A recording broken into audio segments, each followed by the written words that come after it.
Welcome to the Sports Show. I'm Andy Marks. And I'm Byron Saucer. Monday, let's talk about Friday's games. We had some good ones and some big wins for various teams around the county. Vanguard did not get one of those big wins, but it was a good win nonetheless for a team on a roll. Yeah, they just keep getting it done out there. And it looked like South Sumter got out to an early lead. You know, there's plenty of time for Vanguard to second guess itself, but I think those days are behind them. I think you're right. I think they're a quality football team and just in time for the stretch run. Yeah, and Leo Burgess, once again, I think he crossed the 1,000-yard mark, so he's been having one big game after the next.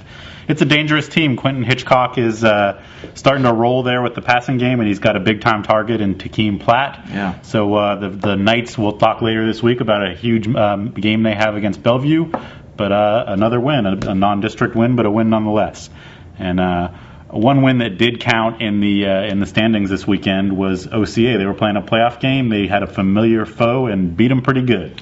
Yeah, they did. I tell you, Providence Christian, coming off that 50-0 loss, did everything right. I mean, they really did. They came in and they started the game with an onside kick. They got that. They didn't turn the ball over in the first half. They did a bunch of things right.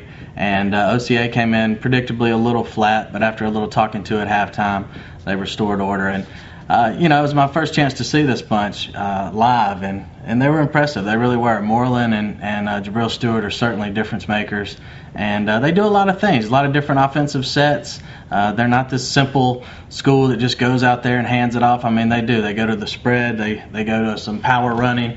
They can throw it around a little bit. Impressive win, and I look for them to complete the undefeated season with a win down in Tampa Friday night. Yeah, it should be exciting. That's another one we'll get to later this week. I'll tell you, when your off week is a 27-point win, you're a good team. There's no other way to describe it. So over at Trinity Catholic, that's where I spent my Friday night. It was a predictably ugly game. 63-0 was the final. One of the things I wrote about in the paper was that the referees hacked 5 minutes off the clock in the first half and then ran it in the second half to keep Trinity from scoring 100, I think. And it's probably good for Umatilla because the Celtic defense was hungry and they were laying some kids out. I saw some big hits. Not a whole lot to say. Trinity was just doing what they were supposed to do. Yeah, only you get that. You know what I mean? I could never get it where they just start shaving time off the clock and get back here at 9 o'clock. But, we kind of expected that. Good for the referees for calling off the dogs. I'm sure Trinity would just as well get out of there quickly and without injury as well. So, yeah, kind of what we thought there. Actually, exactly what you thought because you picked the exact final score for that game. Which gives me triple credit and puts me in the lead now, right? Well, we'll talk about that Friday. But, yeah, kind of what we expected. Trinity really seems to be ready for this postseason. We've been hearing Bowles is nicked up. Maybe a little better shot in that one and looks like probably the semis. And we'll see what happens. Yeah, the Celtics are certainly on a roll. There's no disputing that. So Bellevue had a home game against Southlake, coming in, a 6A school from the Orlando area. A little closer than I expected. Yeah, I mean, Bellevue hung right in there. Looks like they had a chance late, couldn't quite get it done, but they certainly haven't quit down there, which is good to see. And they're going to give Vanguard everything they want this Friday. I think that's their playoff game, and they're going to be fired up. Vanguard's going to have to earn it out there. Lake Weir. I had said last week, well, this is the week I want to see them not have a close game in the third quarter against a team they should beat. That didn't happen. Somebody was listening. Right. They pounded Westport 71-6. Wow, they have their game of the season happening this weekend, and it seems like they're clicking. Yeah, it really does. I mean, we expected them to win and win handily, but 71-6, I think, caught everybody a little off guard. I think that says more about Lake Weir than it does about Westport, frankly. I think you're right. I think they're ready. I think Mark Henderson has those guys believing, and I look for the Hurricanes to I don't even know. Is it an upset if they go to Gainesville and win at this point? I mean, Gainesville's number 8. I guess it's an upset. It's at their place, but I really like the Hurricanes.